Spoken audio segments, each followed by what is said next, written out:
Are you sure? Here's the 30-second lesson on what legends know. Never ask a bride why she's getting married. Don't wear a skirt on a windy day. Deodorant is not a shower. Don't sniff chili flakes. And don't forget, saving is not investing. Legends don't just save, they invest in mutual funds.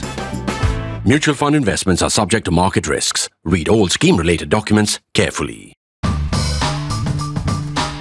This has been a particularly challenging day in the newsroom, for any newsroom in India. And you know what? In a newsroom, what is challenging is usually also more fun, more enjoyable, and more interesting. The challenge, particularly when it comes from having a multiplicity of stories competing for the top spot. So today we had 3 big stories break out.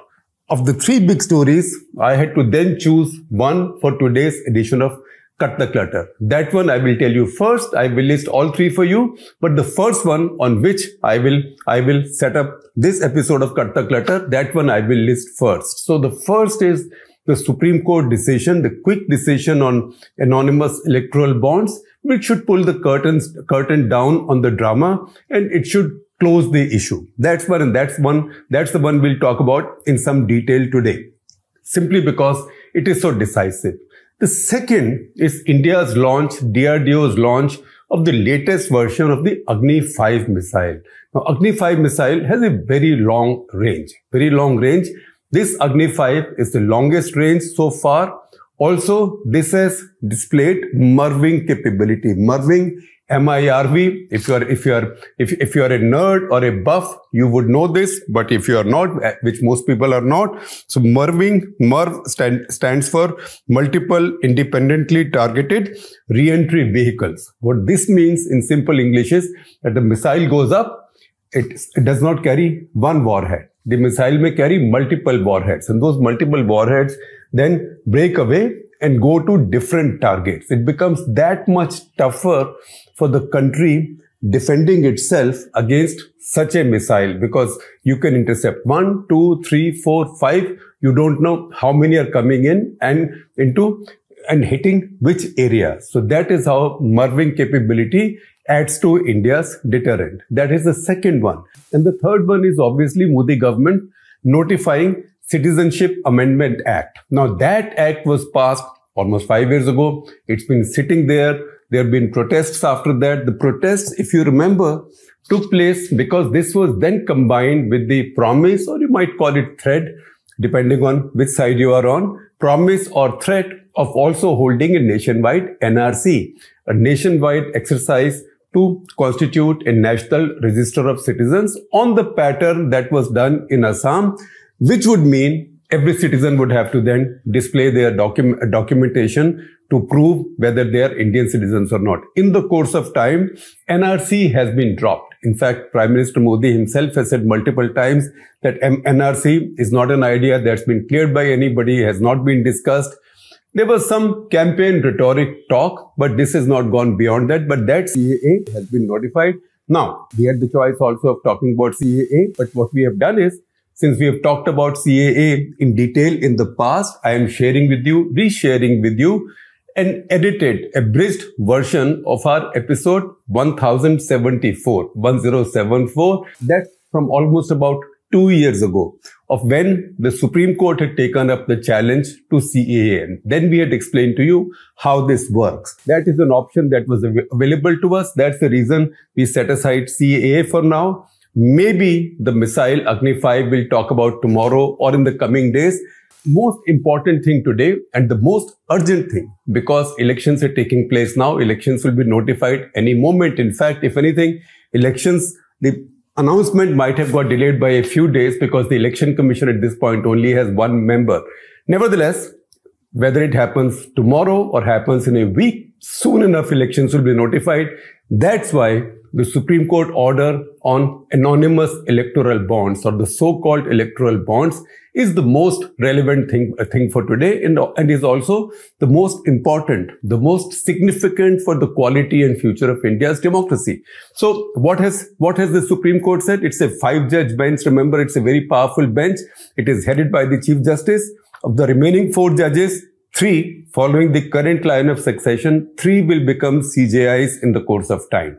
So it's a very powerful bench. They said today, February 15, they had passed an order declaring anonymous electoral bond scheme to be unconstitutional, but also ordering both State Bank of India, the issuer of the bonds, and Election Commission to reveal all data on this. Now, State Bank of India had the primary responsibility of revealing this data, which means of saying who bought these bonds and also who encashed these bonds. Those are the two sets of data that the court had asked for. The Supreme Court order was delivered on Feb 15. State Bank of India was given 3 weeks. They were supposed to give all this data by March 6. They did not do it. What they did instead was March 4th evening, that's less than 48 hours before the deadline, they sprang on the Supreme Court of India another affidavit saying we can't do it. This is very complicated. This will take us time. And because we had to maintain confidentiality, we have not kept it in our computer systems. This will have to be done manually, right? Fully manual in 21st century, in 2024 in digital India, right? And this will take us at least 3 more months, so give us until June 30. What that meant was that this will happen after not only the elections are over, new government is constituted, but much more water has flown down the Jamna. That the Supreme Court has rejected, and Supreme Court has given a bunch of orders. Now, I will briefly tell you the bunch of orders, although I'm sure you know all of these. But basically, briefly, number 1, the Supreme Court has said, no question of 3 months, not even a question of 3 weeks, because Harish Salve, the noted lawyer appearing for State Bank of India, said, all right, if you're just asking me for data on who bought the bonds and who encashed the bonds, without having to draw a connection that whose bonds were encashed by whom. For example, it means if A, B, C, D, E, F, G bought this many bonds each, and H, I, J, K, L, M and O, P encashed so many bonds each. So only dumb figures have to be given. Bank does not have to say, and the court had not demanded that. The bank does not have to say whose bonds were encashed by whom. Then he said we might be able to give them. Now that was a little bit of a back foot play by Harish Salve and State Bank of India, because they knew that the court was not buying into their larger excuse of not being able to provide the data, because court was clear about the order they had given. So Harish Salve then tried to buy peace and time by saying, this I can give you. I had thought that you want me to draw the connection between each bondholder's purchase and issuance of the bond and encashment. So that means if A bought a bond and gave it in, that bond was directed at Mr. LKH whatever. He said, if I don't have to draw that connection, my work is not so much, so I can give it to you quickly. Quickly means what? 2 to 3 weeks. The court said nothing of the sort. The court said you have all the data with you. In fact, the court went back to the bank's own FAQs on electoral bonds, and they said that in your FAQs, you say that for every bond purchase, you do a proper KYC. When you do a proper KYC, you have the data, and your branches, when they do KYC, your own FAQs tell us they send all of this to Bombay, to your headquarters. So it's all available with you. What's the big deal? So we want it by tomorrow. Tomorrow means 12th of March. So no time given. 12th of March, State Bank has to give in this data. Now this data, the court said, has to be given in 2 silos. So one silo is who bought these bonds.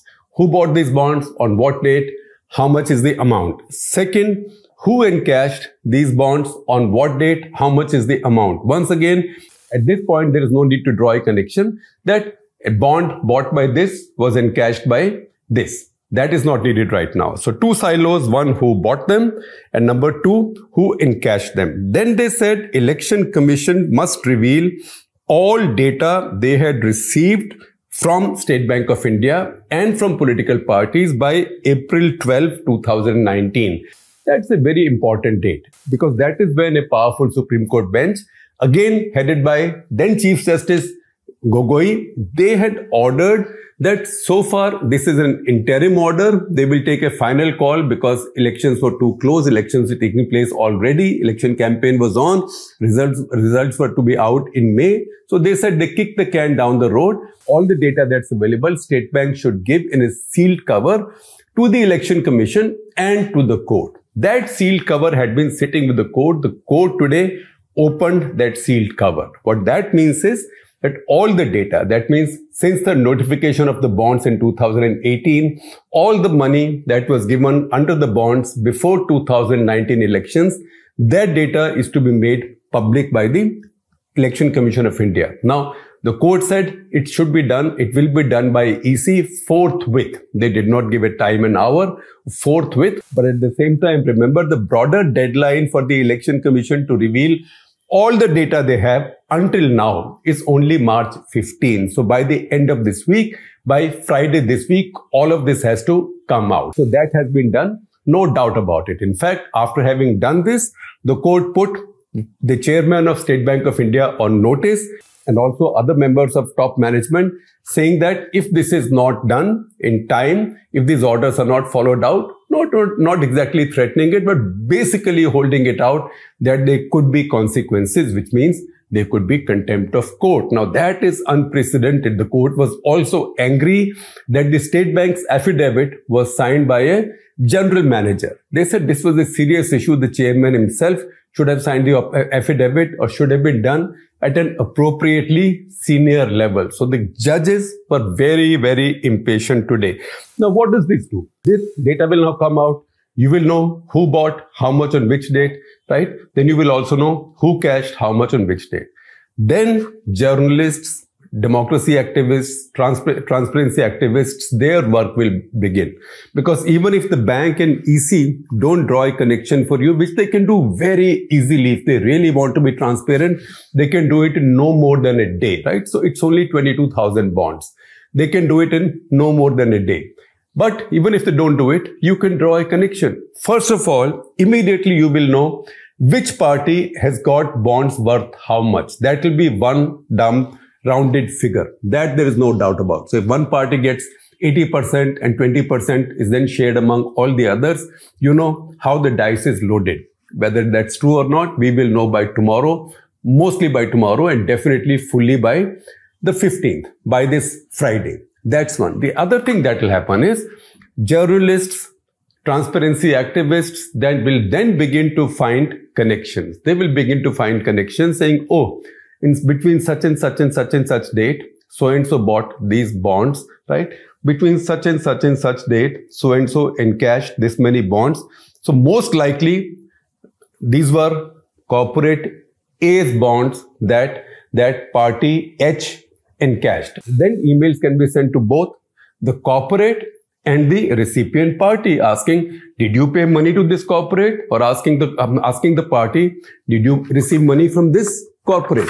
That said, the next thing that good journalists and good activists will do, they can also try and find any connection between government policy making and the encashment of these bonds. That's a bit of work that'll need real investigative work, a little bit of sleuthing, but that is very possible. In fact, we should feel deeply disappointed if that is not done. And if that wasn't the apprehension, that these connections will be drawn, then the government, State Bank of India, which is a government institution, they would not have gone such a long distance to try and keep confidentiality of this. Now, one of the arguments given, and I've been hearing this sort of floating in the air all the time, banking confidentiality, that these are bank's clients. How can the bank reveal any of this? So once again, please read carefully the electoral bonds scheme. Electoral bond scheme clearly states that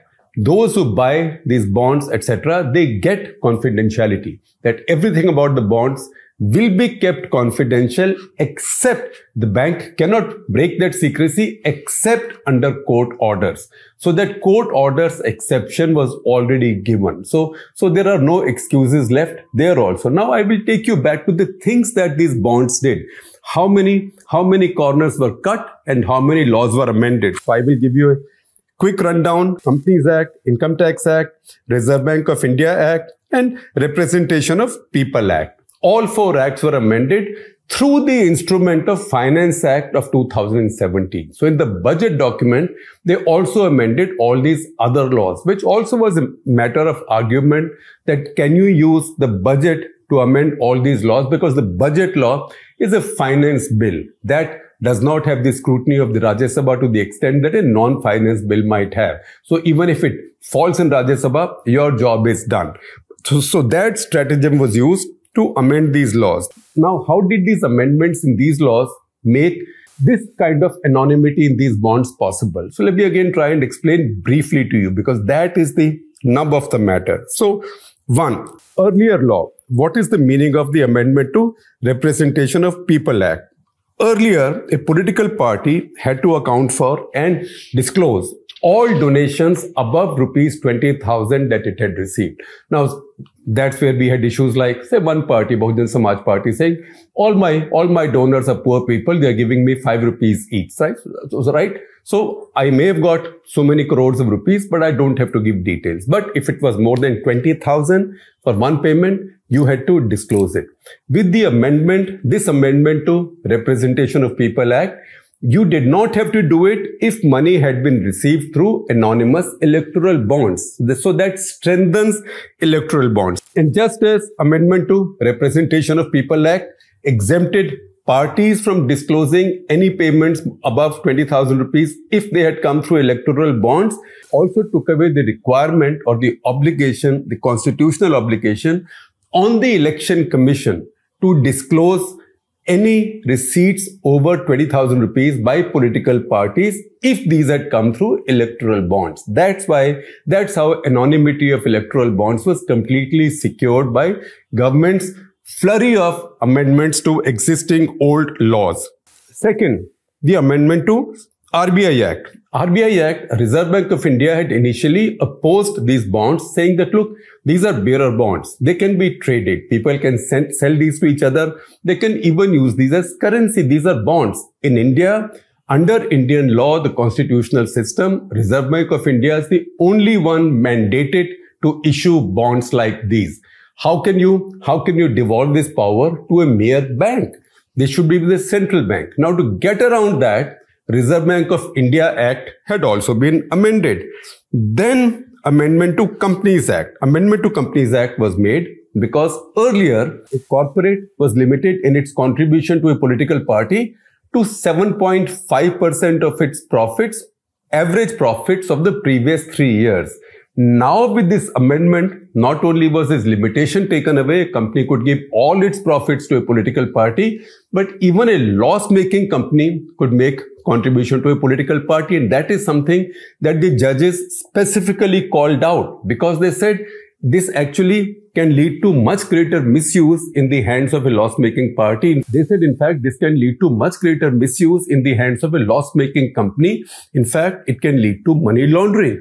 What was also said was that a loss-making company might be more affected by changes in government policy and may have greater incentive in making political payouts like that. And today, when you have startups with lots of money sitting in the bank from private equity, not necessarily profits, this could be a good investment for some, because change in government policy could make a big difference to their fortunes. So that was the amendment to Companies Act. Now, FCRA, Foreign Contribution Regulation Act, we hear about it all the time. People get raided, NGOs get shut. A lot of the NGOs have had their FCRA status denied. Earlier, an Indian subsidiary of a foreign company was not allowed to make political contribution to a party in India. That was forbidden. Now, with the amendment in Foreign Contribution Regulation Act, an Indian subsidiary of a foreign company was no longer forbidden from making contributions to an Indian political party. All these amendments, in fact, are also facing individual challenges in the Supreme Court. But the fact is that because Supreme Court struck down the scheme as such, the anonymous electoral bond scheme as such, at least in the context of these bonds, these amendments now have no meaning. Now that done, a few questions arise. For example, some people are saying, and it's a good point theoretically, because, we are a country of jugaad, so people will always try and make use of anything to their benefit. So one question is that what if somebody buys, say, 100 crore worth of bonds? These are bearer bonds. These can be sold very easily to somebody because there is no name on them. So the person or the company, it will be a corporate. The corporate then buys those bonds and sells them in cash to somebody else. Sells them in cash to somebody else, who then goes and contributes to a political party. Now, that may be because so-and-so wants to contribute to a political party, can't give in cash, but maybe he's a smuggler, maybe he's a blackmailer, smuggler, mafioso, a illegal property, don, etc., etc., has promised money to a political party of a certain amount for a quid pro quo, but does not have money in the bank to pay, but has plenty of money in a wheelbarrow. So gives that money in a wheelbarrow to a corporate, which buys these bonds. It's all theoretical. You might ask me, why would a corporate be so nutty as to buy bonds with its tax-paid money and then give it to somebody for cash? Now, there can be different reasons for it. It's all theoretical. One could be that a corporate, maybe a small corporate, maybe wanting to buy property, or maybe wanting to bribe somebody else instead, and that bribe also has to be given in cash. So it's not as if our cash economy has disappeared. So gets that cash and uses that cash. At the same time, gets a double benefit because anything that it says it contributed to a political party through electoral bonds will also be tax exempt for it. So you contribute 100 crores, your tax exemption comes to almost 30 crores out of it, right? So you benefit that, and when you sell it to somebody in cash, maybe you sell it 900 rupees to 1,000, right? So a 10% discount, 15% discount, but still you've benefited on tax. So this kind of racketeering can theoretically take place. However, to think that this will be really prevalent is a little bit tough, because most corporates will not risk doing this, and most corporates, particularly those who might be buying bonds of a sizable amount, will not risk playing with this kind of cash. Maybe somebody buys bonds of 5 crores or 3 crores or 10 crores, might conceivably do something like this, but not otherwise. So if such a thing has been done, then certainly you can say that full transparency will not be found. Now, full transparency not being found is much less worse than everything remaining completely opaque. So it may not be 100% transparent now, but I'll be surprised if it does not become 85, 90% transparent, which is a big step forward for the quality of Indian democracy. And that's where we've seen the institutional strength of our most valued institution, that is the Supreme Court of India. That said, people also keep asking me, what is the problem with anonymous electoral bonds? It gets a bit complicated. Isne diya, usko diya, isne liya. It's the same for everybody. So what can I do when I get lost with things like this?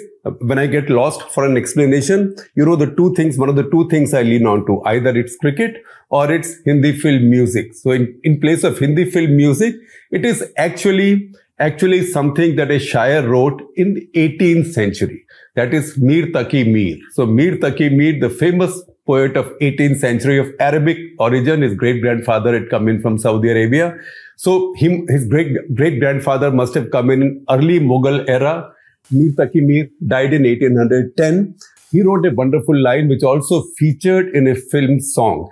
In a film called Ek Nazar in 1972, which Lata Mangeshkar and Mohammad Rafi sang, and that was Patta Patta, Boota Boota, Hal Hamara Jane to Jane, Gul hi na Jane, Baag to Sara Jane. Now, I tried translating this into Google Translate, so this is a disaster, but I will read out the translation to you, but I will also explain to you. It's like a pining lover saying, everybody knows the state of my heart. Everybody knows the state of my heart, except the person I'm pining for, right? So patta patta, every leaf knows the state of my heart.